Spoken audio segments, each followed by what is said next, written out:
इसको ध्यान रखना क्योंकि इंग्लिश लैंग्वेज टेस्ट का ये लोग बहुत ध्यान रखते हैं, वरना ये क्या करते हैं कि आपके कोर्स में या आपके पूरे टर्म में ये लोग इंग्लिश के सब्जेक्ट्स ऐड कर देंगे, वो आपके लिए एक एक्स्ट्रा फीस होगी। तो मेक श्योर कि आप पहले से ही ये वाली एलिजिबिलिटी आप क्लियर करके आओ। Hello everyone and welcome to my channel Shivani Canada. आज की वीडियो में हम बात करेंगे कि आफ्टर 12 आपके पास डेटा साइंस में आने के कौन कौन से ऑप्शंस हैं एंड हम टॉप 5 यूनिवर्सिटीज के कोर्सेज को देखेंगे एंड उनके कॉमन एलिजिबिलिटी क्राइटेरिया चेक करेंगे। So let's start the video. तो ये 5 कोर्सेज जो हैं हमारे, वो सारे बैचलर्स के कोर्सेज हैं। जो कॉमन एडमिशन एलिजिबिलिटी क्राइटेरिया है आप लोगों के लिए 12th के बाद वाले बच्चों के लिए, वो है कि आपका हाई स्कूल डिप्लोमा और कोर्स वर्क जो होना चाहिए वो स्ट्रांग होना चाहिए in the field of maths and science.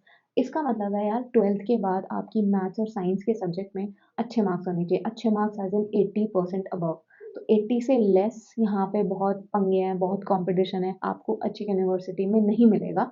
You can get in colleges में भी, बट यूनिवर्सिटी का लेवल आपको पता ही है, यूनिवर्सिटीज का लेवल अलग ही होता है।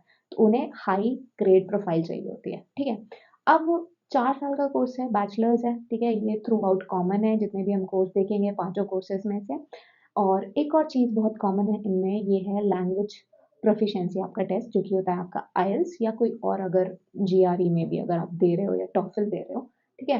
तो उसका मैं आइल्स का बता देती हूँ। आइल्स का इज़ कि आपका मिनिमम स्कोर 6.5 से कम नहीं होना चाहिए। जो आपका ओवरऑल बैंड है वो 6 से लेस नहीं होना चाहिए। तो 6.5 इज़ लाइक हर एक सेक्शन में आपका 6.5 से ड्रॉप नहीं होनी चाहिए, ठीक है। तो इसको ध्यान रखना क्योंकि इंग्लिश लैंग्वेज टेस्ट का ये लोग बहुत ध्यान रखते हैं, वरना ये क्या करते हैं कि आपके कोर्स में या आपके पूरे टर्म में ये लोग इंग्लिश के सब्जेक्ट्स ऐड कर देंगे, वो आपके लिए एक एक्स्ट्रा फीस होगी। तो मेक श्योर कि आप पहले से ही ये वाली एलिजिबिलिटी आप क्लियर करके आओ। तो सबसे पहला है हमारा यूनिवर्सिटी ऑफ टोरंटो का बीएससी इन कंप्यूटर साइंस, जिसमें डेटा साइंस आपकी स्पेशलाइजेशन होगी।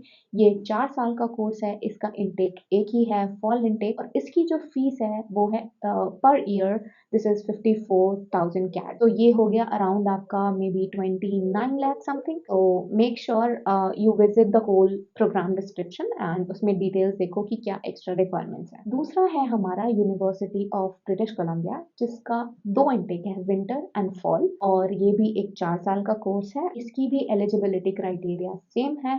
इसकी जो फीस है ईयरली है वो है 44,000 कैट। ये थोड़ी एक अच्छी यूनिवर्सिटी है, टॉप टियर यूनिवर्सिटी है, तो इसका इंटेक थोड़ा कॉम्पिटिटिव होता है। तो मे बी ये आपको बोलें कि maybe write a paper, why do you want to get in. So make sure आप डिस्क्रिप्शन चेक करो, मैं लिंक डिस्क्रिप्शन बॉक्स डाल दूंगी रिगार्डिंग द रिक्वायरमेंट्स। अच्छे से इसको पढ़ना and make sure you go through every point. Third है आपका मैकगिल यूनिवर्सिटी का बीएससी इन कंप्यूटर साइंस। इसमें भी आपकी स्पेशलाइजेशन जो है वो है डेटा साइंस एंड ये 4 साल का कोर्स है। इसका इंटेक एक ही है, फॉल इंटेक, एंड इसकी जो फीस है वो अराउंड है 45,000 टू 50 कैड ईयरली। तो ये आपका हो जाता है around 25 to 29 lakh INR। Fourth है आपका university of Waterloo, BSc in computer science with data science as a specialization. This is also a 4-year course and इसकी जो फीस है वो है 50,000 to 55,000 CAD per year. That means आपका around 29 to 32 lakh INR का एक साल का पड़ जाएगा।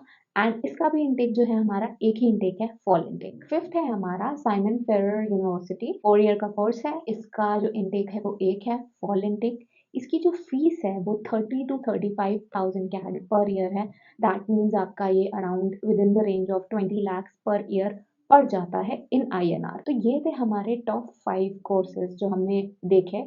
अब इट डिपेंड्स कि आप कौन से एरिया में जाना चाहते हो। मोर क्राउडेड एरिया में जाना चाहते हो तो आप रीजन्स भी चेक करोगे। हर चीज़ कोर्स पे डिपेंडेंट नहीं होती, आपकी लोकेशन भी मैटर करती है, आप कैसी लोकेशन में जाना चाहते हो। Less crowded, more crowded, extreme weathers, moderate weathers, तो ये सारी आप रिसर्च करो एंड तब डिसाइड करो कि which course you want to go for, कौन से रीजन में कौन सी यूनिवर्सिटी आप प्रायोरिटी देना चाहते हो। एंड ऑब्वियसली मेक श्योर कि आप एटलीस्ट 3 बैकअप तो रखो, ये नहीं कि एक पसंद आ रही है तो बस उसी में भर दिया। आई होप आपको ये वीडियो इन्फॉर्मेटिव लगी हो and I am able to help you. तो लाइक करना ना भूलें, please subscribe and share and comments करो ज्यादा से ज्यादा, ताकि मुझे पता चले कि आपकी क्वेरीज क्या क्या है। Till then bye bye.